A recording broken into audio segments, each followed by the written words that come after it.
Então, pessoal, boa tarde. Vamos para mais uma videoaula nossa, né, dando continuidade no nosso tema, que era a escravidão aqui no Brasil. Antes de aprofundar no assunto de hoje, que é especificamente o processo lento e gradual, né, da abolição da escravidão, eu gostaria de citar o seguinte: muitas vezes, para nós hoje, né, que estamos aí há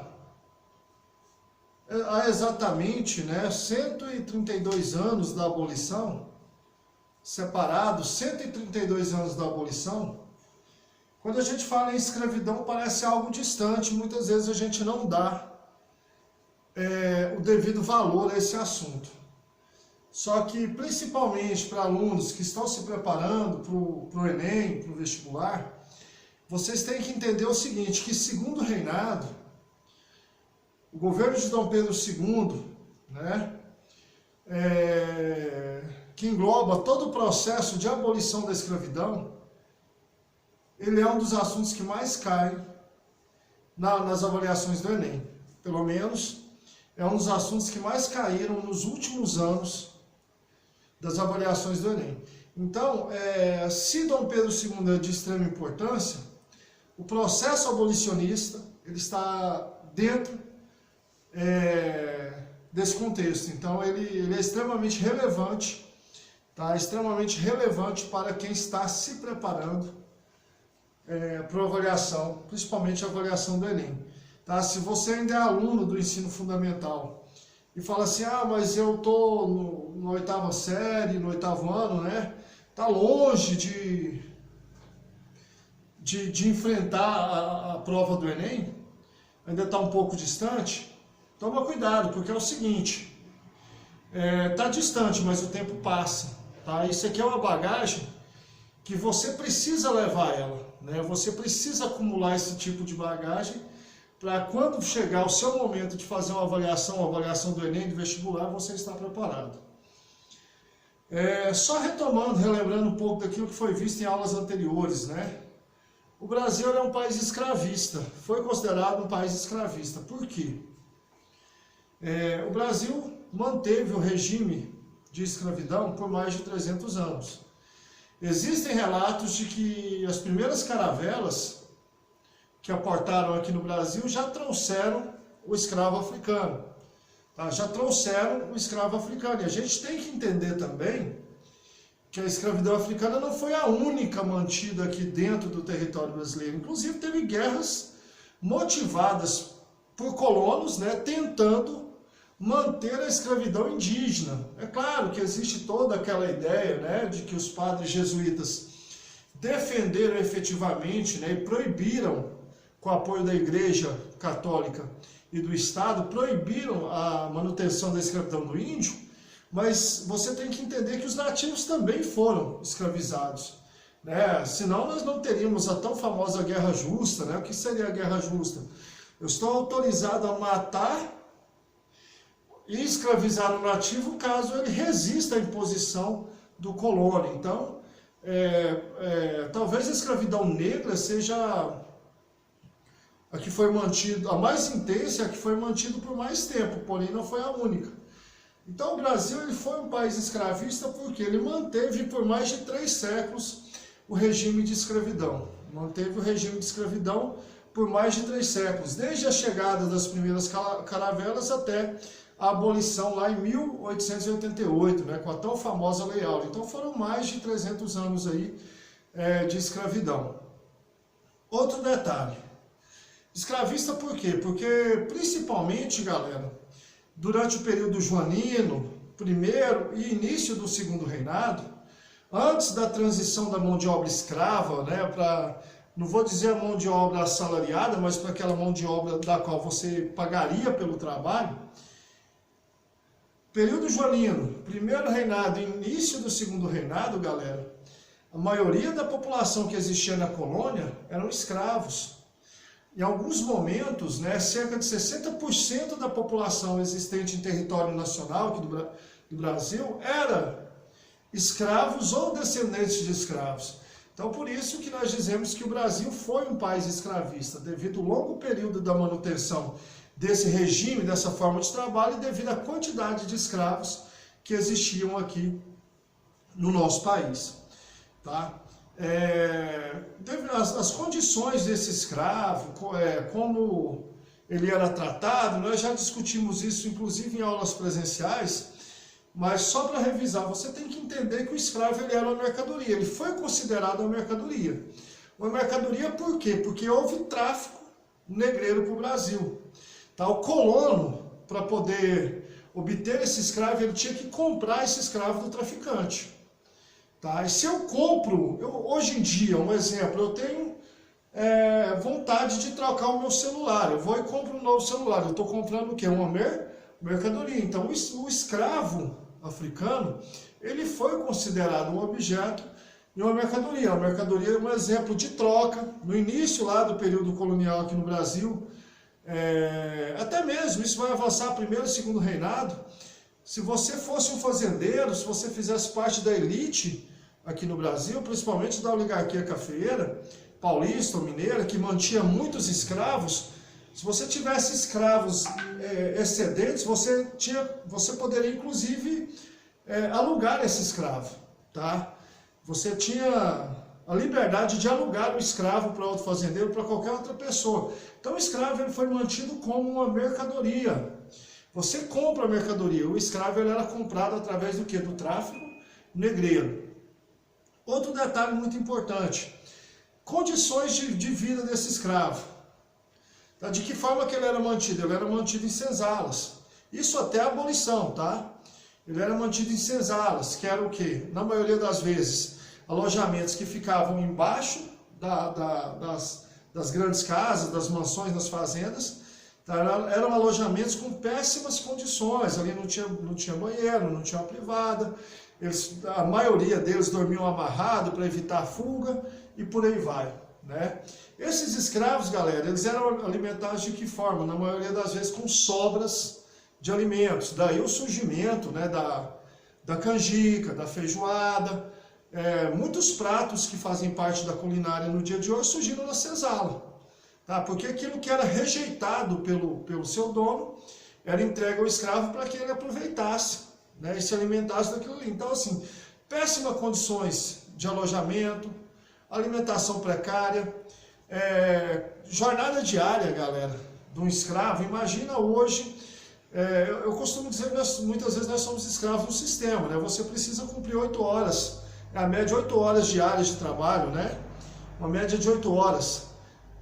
Imagina naquela época, você acha que teria esse controle? Não, eu vou manter o cara em regime de escravidão, mas ele vai trabalhar forçado, pesado 8 horas, depois ele vai para a senzala dormir.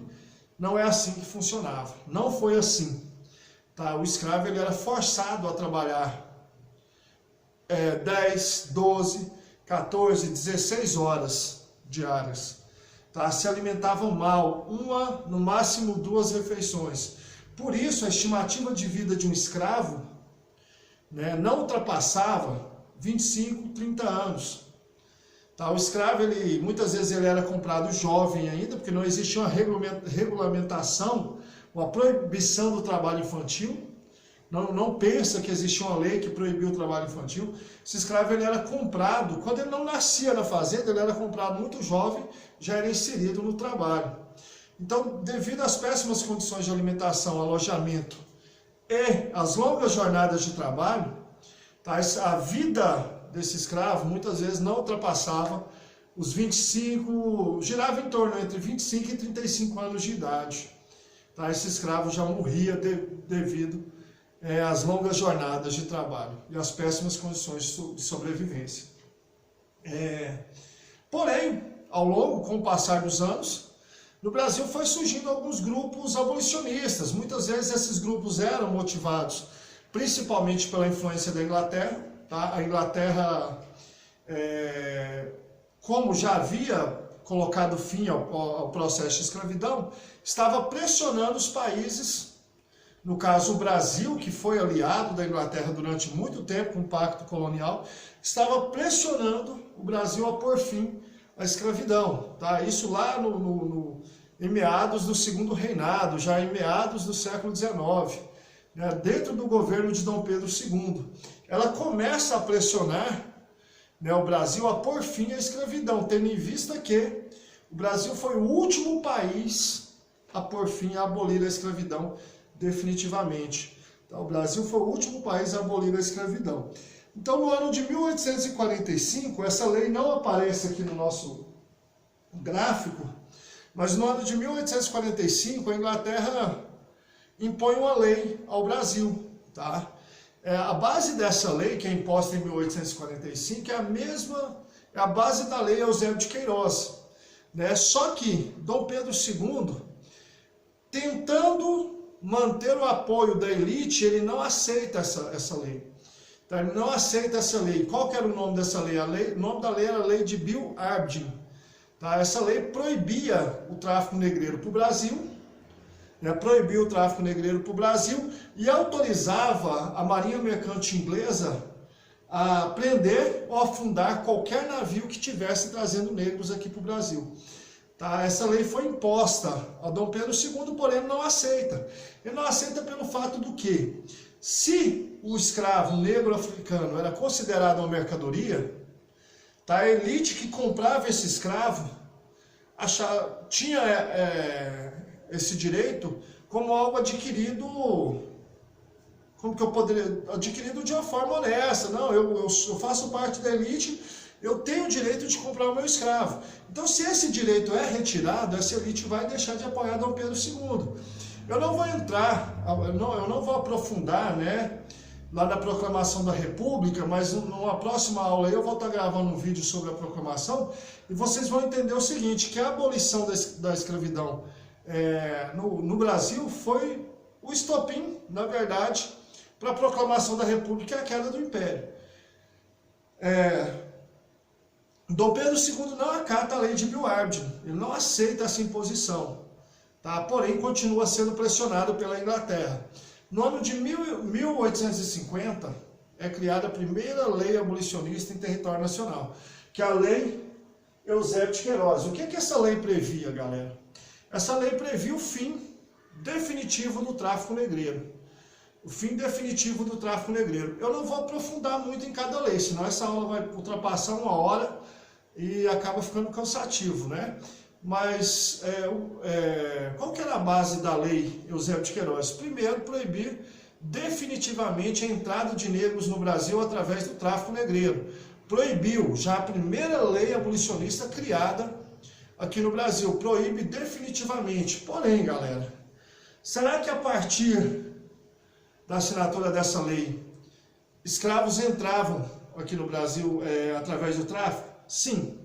Sim, por 2 motivos. Primeiro, o litoral brasileiro é muito grande, tá? O litoral atlântico brasileiro ele é muito grande, então, assim, você acha que naquele período teria fiscalizações suficientes para barrar a entrada de escravos? Não. Porém, iniciou-se uma queda gradativa. Reduziu e muito, né, até zerar a entrada de negros aqui no Brasil. Foi o primeiro passo para a abolição. Tá? A gente sabe que esse processo não deveria nem ter existido, porém, tá, a abolição ela começa a caminhar de uma forma lenta, porém gradual. Teve efeito prático a lei Eusébio de Queiroz? Teve. Não foi tão efetivo a princípio, mas teve efeito prático. Lá no ano de 1871, segundo a lei abolicionista, é criada a lei do ventre livre. Qual que era a base dessa lei, da lei do ventre livre? Tornar livre, como o próprio nome diz, todo filho de escravo nascido a partir dessa data, a partir de 1871. Todo escravo, todo filho de escravo nascido a partir da data da criação dessa lei, seria considerado um ser humano livre, tá? Mas vamos para o que a lei pregava e para a situação econômica desse escravo na época, né? Você nasce numa senzala, você é filho de escrava, tá? E você nasce a partir ali de 1872, 73 para frente. você é um escravo livre, mas você vai viver aonde? A ideia que a lei nos transmite é que a partir do momento que você nasceu, você tá livre, você pode sair da senzala e seguir a sua vida, mas a gente sabe que a criança ela não vai conseguir se manter.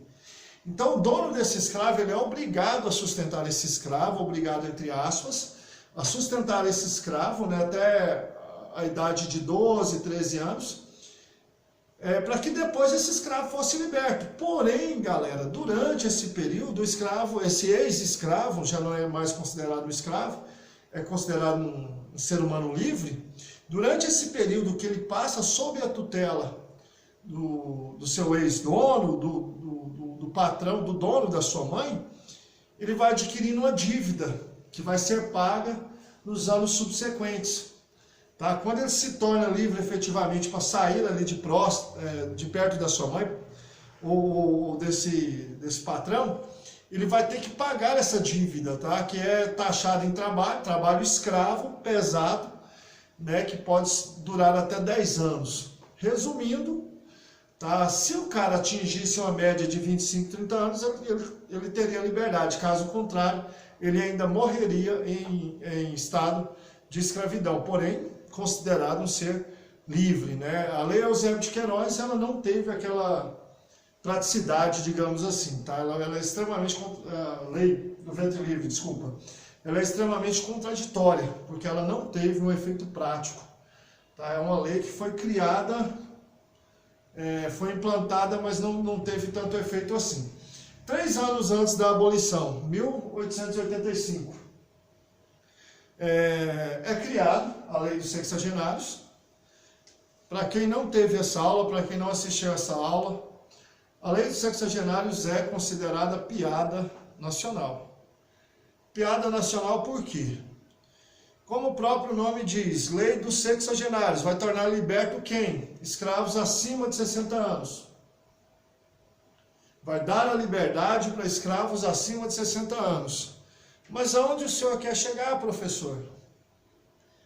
Se a média de vida de um escravo não ultrapassava 35 anos, que foi discutido no início do vídeo, né? Se a média de vida não ultrapassava os 35 anos, era possível um escravo chegar aos 60 anos? Qual a porcentagem efetiva da população de escravos que foi atingida por essa lei? Quantos escravos foram libertos pela lei dos sexagenários? E tem um detalhe, a lei previa, a base da lei era escravo de 60 anos. Porém, né, os senhores, a oligarquia cafeeira, os senhores de engenho, relutaram antes da promulgação da lei, tá? E ela passou a valer o seguinte, ela é a lei dos 60 anos, porém, tá, foi aumentado para os 65 anos. Ela só passou a valer quando, né, existia um acordo de que o escravo seria liberto acima de 65 anos. Imagina, você consegue sobreviver na verdade até os 65 anos em regime de escravidão? Basicamente impossível. Porém, suponhamos que você atingisse essa idade, né? Suponhamos que você atingisse os 65 anos. Existia um projeto para te reinserir na sociedade? Por exemplo, uma aposentadoria para esse ex-escravo? Não existiu. Não existiu uma forma de reinserir o escravo na sociedade. Tá? Inclusive, alguns registros históricos dizem o seguinte, que a pouquíssima porcentagem de escravos que foram enquadrados ou libertos por essa lei, grande parte preferiram permanecer na condição de escravo da forma que estava. Porque se ele saísse dali, para onde ele iria? Do que ele iria sobreviver? Quem vai empregar um ex-escravo? Tá? Quem vai pagar pelo trabalho de um ex-escravo acima de 65 anos? Ninguém, né? Era uma mercadoria, digamos assim, tá? Que já não tinha tanto valor para o mercado. E por fim, Lei Áurea, 1888, assinado durante um período de regência da princesa Isabel. Tá? Nesse período aqui, Dom Pedro II estava em viagem para a Europa. Ela se encontra fragilizada e sob pressão e é obrigada a assinar a Lei Áurea, que vai pôr fim definitivo à escravidão aqui no Brasil, no ano de 1888. Por fim, definitivamente, mas com os mesmos problemas das leis anteriores. Eu dou liberdade a todos os escravos a partir de agora. Aqui inclui os escravos jovens, os recém-nascidos, inclui os acima de 65 anos e por aí vai. Ela vai por fim definitivamente a escravidão. Porém, a sociedade brasileira estava preparada para acolher esse ex-escravo? Não. Isso aqui vai gerar um problema social e econômico extremamente grave. Tá? É um tema para as próximas aulas, né? Para a gente entender, entrando já na Primeira República, para a gente entender o efeito da abolição. Tá? Mas ela vai gerar uma crise social e econômica muito grave. Por quê? Você é um ex-escravo, mas você é negro, você foi abolido, né? Você é resultado da abolição. Eu, como um patrão, um exemplo, um senhor de engenho, um fazendeiro, eu prefiro importar mão de obra da Europa. Nesse momento a gente vai ter inglês, francês, japonês, alemão, vindo trabalhar para o Brasil, já que eu tenho que pagar alguém, o termo salário não é utilizado, mas já que eu tenho que pagar pela mão de obra de alguém, eu vou pagar uma mão de obra especializada, eu não vou pagar no ex-escravo. Tá? Então você tem que entender o seguinte, a abolição ela existiu, se a princesa Isabel deve ou não ser um símbolo da abolição, isso vai de cada um, para mim não é, tá? Mas vai da avaliação de cada um, daquilo que ele estuda e que ele aprofunda e que ele entende ser o correto. Tá? Porém, a abolição existiu, mas não existiu uma forma de reinserir esse escravo na sociedade. Ok? Então fica aí o resumo das leis abolicionistas. Estudem, as nossas atividades serão baseadas nessas 4 leis. Tá? Eu devo citar a 5ª lei, a lei de Bill Arbit de 1845. Porém, aprofundem nesse assunto, é extremamente importante, principalmente para as turmas do ensino médio que estão se preparando para o Enem. Ok? Então fica aqui a nossa linha de tempo da abolição da escravidão no Brasil. Um grande abraço, fica com Deus.